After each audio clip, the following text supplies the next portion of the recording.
Kita merasakan semuanya dampak dari pandemi COVID-19 yang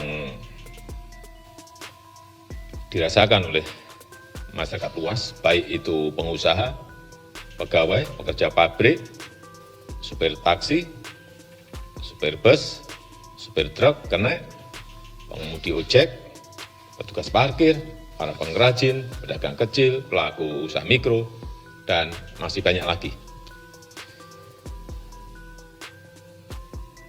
Oleh sebab itu, pemerintah ingin memberikan perhatian besar dan memberikan prioritas utama untuk menjaga pemenuhan kebutuhan pokok masyarakat dan meningkatkan daya beli masyarakat di lapisan bawah.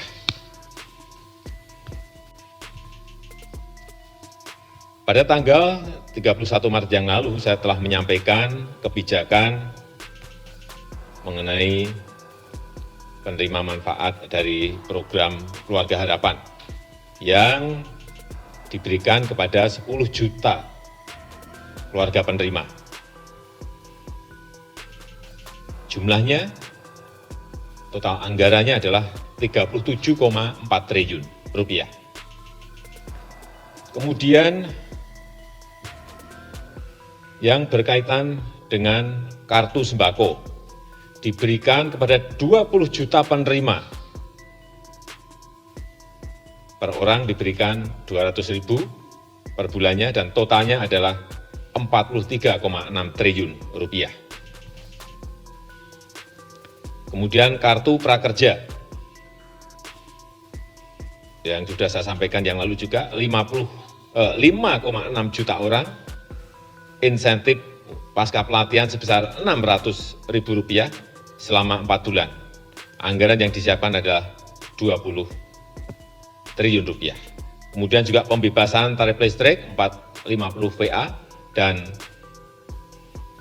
diskon tarif listrik untuk 900 VA. Yang tadi yang 450 VA 24 juta pelanggan dan yang 900 VA 7 juta pelanggan. Anggaran yang disiapkan adalah 3,5 triliun rupiah. Dan dalam minggu ini, pemerintah telah memutuskan beberapa kebijakan bantuan sosial yang baru,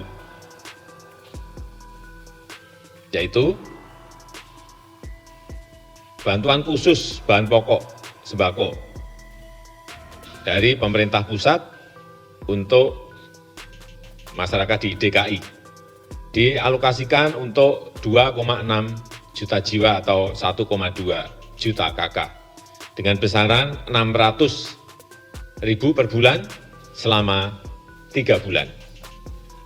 Anggaran yang dialokasikan 2,2 triliun. Kemudian bantuan sembako untuk wilayah Bogor, Depok, Tangerang, dan Bekasi diberikan kepada 1,6 juta jiwa atau 576.000 KK sebesar 600.000 per bulan selama 3 bulan dengan total anggaran 1 triliun rupiah. Untuk masyarakat di luar Jabodetabek akan diberikan bantuan sosial tunai kepada 9 juta KK yang tidak menerima bansos PKH maupun bansos sembako. Sekali lagi, kepada 9 juta KK sebesar 600.000 per bulan selama 3 bulan dan total anggaran yang disiapkan adalah 16,2 triliun rupiah. Kemudian juga sebagian dana desa juga segera dialokasikan untuk bantuan sosial di desa.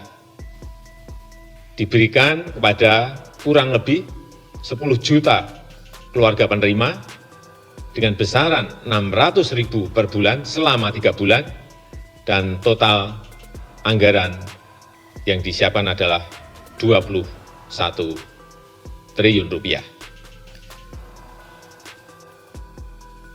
Sejalan dengan hal tersebut juga kita akan memperkuat program padat karya tunai di kementerian-kementerian yang total anggarannya adalah 16,9 triliun rupiah.